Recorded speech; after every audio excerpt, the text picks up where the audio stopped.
Klik dulu tombol subscribe, jangan lupa nyalakan loncengnya supaya gak ketinggalan updatean selanjutnya.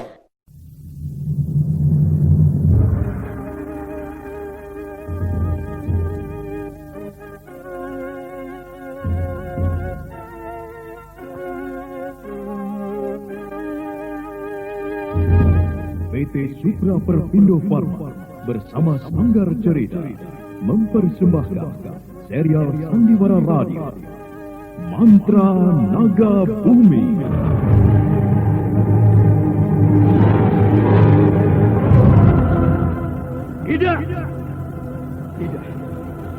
Tidak mungkin, Nimbus. Kau tidak mungkin. Kenapa semuanya bisa jadi begini? Tidak! Hop! Ya!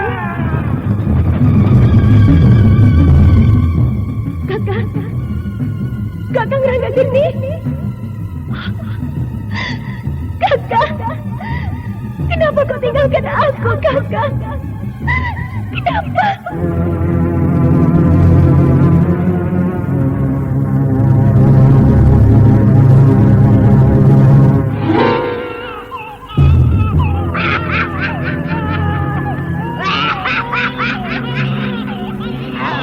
Ini adalah bayi yang kedua yang kudapatkan. Tinggal satu lagi. Dan setelah itu semuanya akan berakhir. Aku akan sempurna. Dan itu berarti kematian bagi kalian semua orang-orang berjika.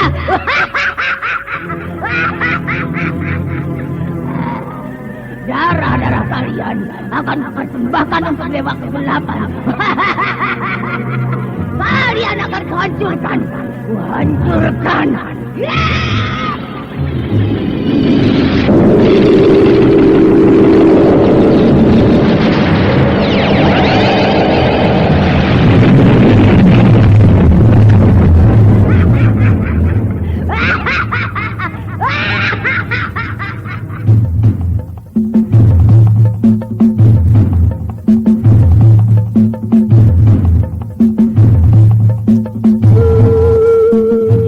Naga Bumi, sebuah kisah misteri tentang hilangnya kitab Lawang Pitu dan Mahkota Bir, lambang keperkasaan Mataram kala itu.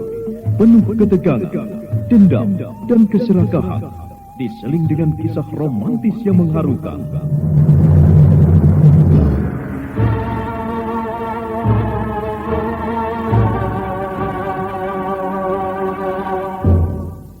Mantra Naga Bumi, ide cerita Totot Prambanan, naskah disusun dan ditulis oleh Chandra Argadinata, teknik dan montase Novin Mubu, ilustrasi musik Frans Harius, dengan sutradara Dian Pertiwi.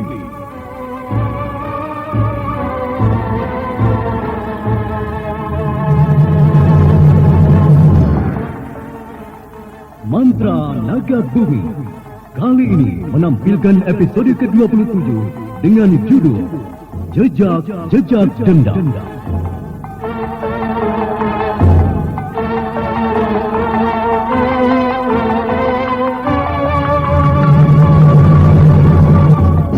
Dalam seri yang pertama ini didukung oleh para pelaku Nanang sebagai Konda, Kasnu Dewa sebagai Pak Dasar, Heni sebagai Kinanti, Hana Pertiwi sebagai Diah Ayu Pengukir, Haryono sebagai Kaladunta, dan pengantar cerita Nusri Nurdin. Kontar menarik nafas panjang, lalu dia membuang pandangannya jauh keluar. Dia melihat anak-anak kecil berlarian di halaman. Pada Sri memandang anaknya, dia tak mengerti mengapa putranya tiba-tiba diam.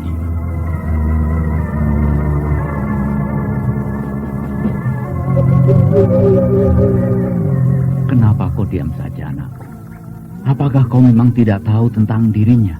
Ada apa? Baiklah ya. Menurut ceritanya, dulu Paman Wisesa pernah mempunyai seorang istri.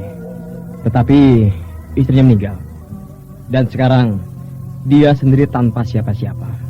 Kecuali satu keponakannya, Rama Penjaga. Ada apa ya? Tidak ada apa-apa, anakku. Ayah pasti ada menyembunyikan sesuatu dariku. Katakanlah. Aku tidak mau semuanya telah berakhir dengan sebuah penyesalan. Aku tidak mau ada salah satu yang rugi. Tidak ada apa-apa, anakku. Percayalah. Semuanya ini mungkin saja hanya sebuah perasaan. Dan sebuah bayangan cita-cita yang terlampau tinggi dan mengada-ada. Ah, sudahlah anakku, lupakanlah. Ya, semoga saja memang benar apa yang dikatakan ayah. Tapi kalau kelak ada sesuatu yang terjadi, harap ayah tidak menimpakan semuanya kepadaku. Iya, aku mengerti, Kontar. Tapi ku harap memang tidak terjadi apa-apa. Dan dugaan yang kupendam itu salah. Setelah berkata demikian, Pak Dasril terdiam. Dia duduk di kursi, lalu memandang jauh ke depan. Kontar membuka baju seragamnya, lalu menggantinya dengan baju biasa. Lalu dia pun ikut duduk di dekat ayahnya.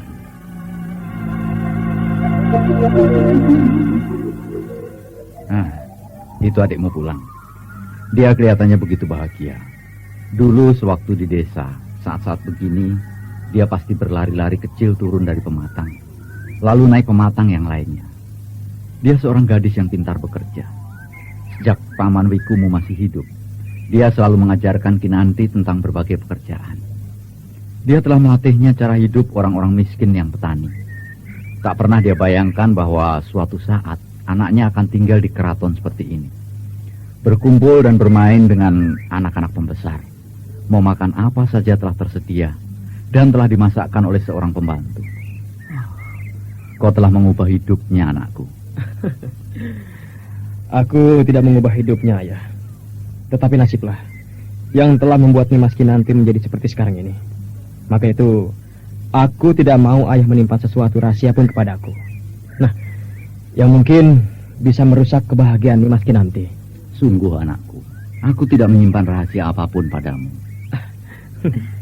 Salam sejahtera, Paman. Kakang Kontar, salam untukmu. Salam sejahtera, anakku. Nimas, kau telah pintar sekarang. Kakang bisa saja. Paman mengajarkan hal itu padaku, Kakang, agar selalu memberi salam sejahtera pada siapapun juga. Bagus Nimas. Tapi kurasa terhadapku kau tidak perlu sungkan. Aku adalah keluargamu. Kita telah menjadi satu keluarga. Di keraton, aku memang seorang perwira tinggi. Tapi di rumah, aku adalah Kontar keluargamu. Oh ya, dari mana saja kau? Kata ayah, kau turun seharian. Kakang, apakah Kakang marah? Tidak, Kinanti. Aku tidak marah. Aku senang sekali kalau Nimas bisa bergembira di sini. Bisa melupakan semua kesedihan di keraton ini. Nah, hanya pesanku, hati-hatilah. Jangan terlalu jauh meninggalkan keraton ini. Cukup di kota raja saja. Aku tidak pernah pergi jauh dari kota raja, Kakang. Tapi memangnya ada apa? Kinanti, sebagai orang yang tinggal di lingkungan keraton, semua orang tahu bahwa mereka adalah orang-orang yang dekat dengan raja. Orang-orang yang berkedudukan penting dalam pemerintahan. Dan semua keraton memiliki musuh-musuhnya. Apalagi Menak Jingga ini. Sejak dulu banyak sekali musuhnya. Kalau dulu musuhnya adalah para rakyat dan orang-orang yang ingin menuntut keadilan dan kebenaran. Tapi sekarang adalah orang-orang yang dulu digulingkan oleh Gusti Prabu Rakai Langit. Nah, mereka itu adalah orang-orang jahat yang kejam, bengis, yang memiliki ilmu tinggi. Nah, maka mereka selalu mencari kesempatan untuk membunuh orang-orang keraton. Iya, Kakang, aku mengerti. Tapi aku pesan padamu, kau tidak perlu cemas dengan apa yang kukatakan tadi. Aku hanya memberitahu kepadamu bahwa sesungguhnya orang itu jadi apapun selalu tidak enak. Jadi orang miskin tidak enak dengan segala kemiskinan dan penderitaannya. Nah, kalau jadi orang kaya, selalu cemas dengan kekayaannya. Jadi, yang membuat kita tenang itu adalah perasaan dan jiwa kita sendiri, kepribadian dan sikap kita. Berlakulah seperti biasa. Dan kalau kau pergi bermain, jangan terlalu jauh dari kota raja. Jangan gampang percaya dengan mulut manis, dan jangan takut menerima celaan dan hinaan. Kau mengerti? Iya, Kakang, aku mengerti. Oh ya, apakah tadi kau tidak bertemu dengan Gusti Rakai Langit dan yang lainnya melintas kota raja? Tidak, Kakang. Kami berdua dengan Mbak Yu Parai dan para pengawal bermain-main di pasar sambil mencari buah-buahan. Mbak Yu Parai kepingin makan asam-asam, Kakang. Kinanti, sekarang masuklah dulu. Mandi dan ganti bajumu. Nanti kita bicara lagi. Baiklah, Paman.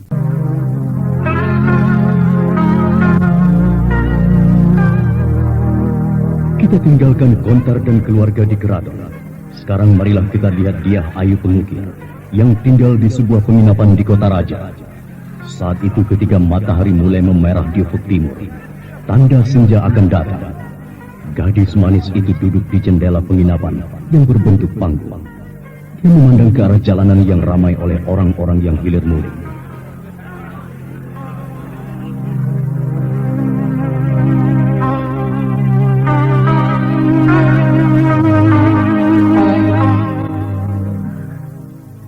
Memang saat ini semuanya telah mulai berubah. Aku tidak melihat adanya kecemasan di wajah para penduduk kota raja. Tidak ada pandangan curiga antara satu dengan yang lainnya. Semuanya sudah kembali seperti semula. Oh, aku bangga dengan cara Kakang Rangga memerintah. Dan tadi itu pastilah anak-anak pembesar keraton yang berjalan-jalan di kota raja. Mereka naik kereta kuda. Dua orang gadis yang cantik. Yang satunya masih agak muda. Dan yang satunya lagi... Oh iya, aku baru ingat sekarang. Yang satunya lagi itu dulu pernah bertemu denganku. Iya, dia pernah bersama-sama Naga Caling dan Rakai Mahisa. Dia ada di tempat itu ketika aku ditangkap oleh Rakai Mahisa. Itu berarti dia itu adalah orangnya Rakai Mahisa. Tapi kenapa dia bisa hidup dalam lingkungan keraton? Apakah... aku tidak mengerti semuanya. Sekarang dalam keraton keadaannya membuat aku bingung. 3 orang penunggang kuda. Sepertinya mereka terburu-buru menuju ke selatan. Siapa mereka? Melihat dari cara pakaiannya, mereka pastilah bukan orang-orang Jingga. Di sana itu ada prajurit. Sebaiknya aku turun saja dan bertanya kepada mereka. Aku yakin mereka tidak mengenalku.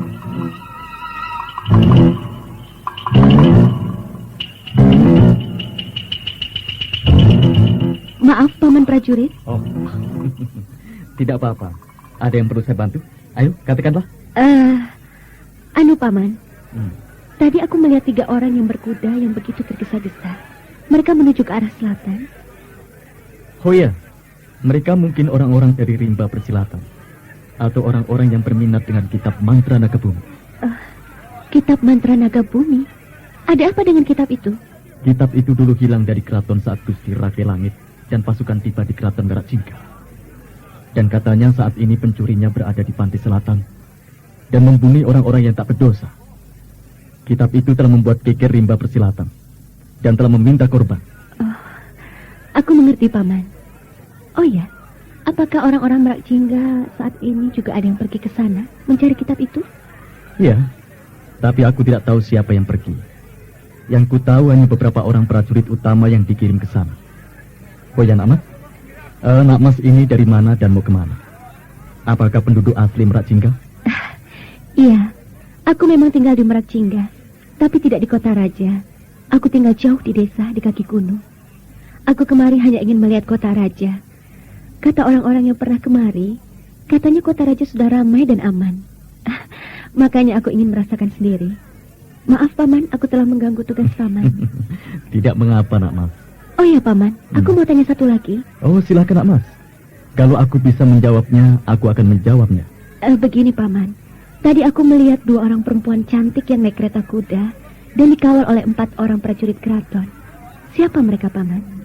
Beliau berdua adalah Putri Kinanti dan Paraji. Kinanti itu adalah adik dari perwira Kontar.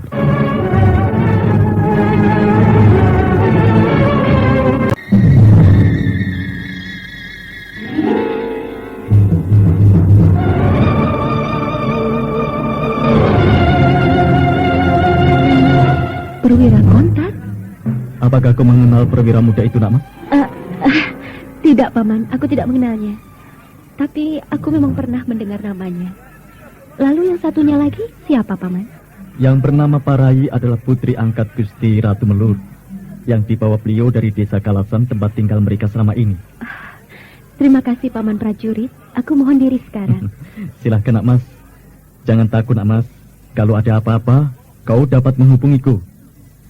Aku adalah kepala prajurit kota raja. Rumahku di sana itu. Dan kalau kau ingin bertemu denganku, silahkan datang. Aku yakin istriku akan suka bertemu denganmu. Terima kasih, Paman. Semoga suatu saat aku bisa mampir ke rumah Paman. Oh ya, Namat. Apakah kau di sini memiliki keluarga? Tidak. Aku untuk sementara tinggal di penginapan itu. Di lantai atas. Kalau Paman mau ngobrol, silakan naik. Aku selalu ada. Tapi mungkin 2 atau 3 hari lagi aku pulang. Ya. Mungkin kalau ada waktu, aku akan jalan-jalan ke penginapan itu, Namat. Kalau pakai seragam begini, tidak enak rasanya. Karena mata orang-orang itu selalu memandang hormat. Aku tidak suka akan hal itu. Seandainya boleh bekerja tanpa seragam, mungkin aku akan lebih senang mengenakan pakaian biasa. Paman seorang prajurit yang baik. Maaf, Paman. Aku kembali dulu. Permisi. Silakan, Amat. Silakan. Seorang gadis yang cantik. Aku yakin kalau dia kawin dengan Gusti Prabu Rakelangi, dia akan menjadi seorang permaisuri yang cantik. Tiada bandingnya. Oh, gadis manis. Untung saja bukan Rake Mahisa yang memimpin kerajaan ini. Kalau beliau yang memimpin, gadis manis itu akan dirusaknya. Akan dijadikannya seperti gadis-gadis yang menjadi korbannya. Gadis cantik. Aku yakin kalau Gusti Rake Langit melihatnya, dia akan jatuh cinta. Dia baik dan ramah. Tapi sayang aku sampai lupa menanyakan namanya. Tapi tak apa-apa. Mungkin kelak aku akan berjumpa lagi dengannya. Dan aku akan menanyakannya. Sementara itu marilah kita ikuti dia Ayu pengukir yang kembali ke penginapan. Gadis itu langsung duduk di atas pembaringannya. Dia tersenyum. Sesaat kemudian dia beranjak ke arah jendela. Dia melihat prajurit yang tadi bersamanya sedang berkeliling bersama prajurit lainnya. Dia Ayu mendesak. Dia seorang prajurit yang baik. Dia begitu ramah dan suka menolong. Dia tidak sombong. Pantas dia dijadikan ketua prajurit kota raja. Aku yakin penduduk kota raja ini akan semakin merasa dilindungi. Sayang aku tidak tahu namanya. Tapi suatu saat aku akan tahu siapa nama prajurit itu.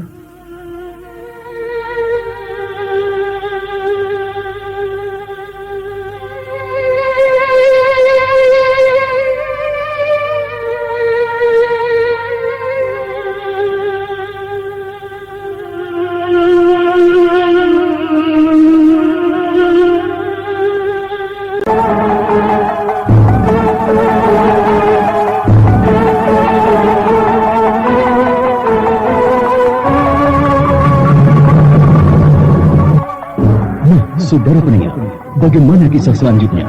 Untuk mengetahui jawaban semua ini, ikuti terus serial Mantra Naga Bumi ini pada seri berikutnya, hanya di radio kesayangan Anda. Sampai jumpa.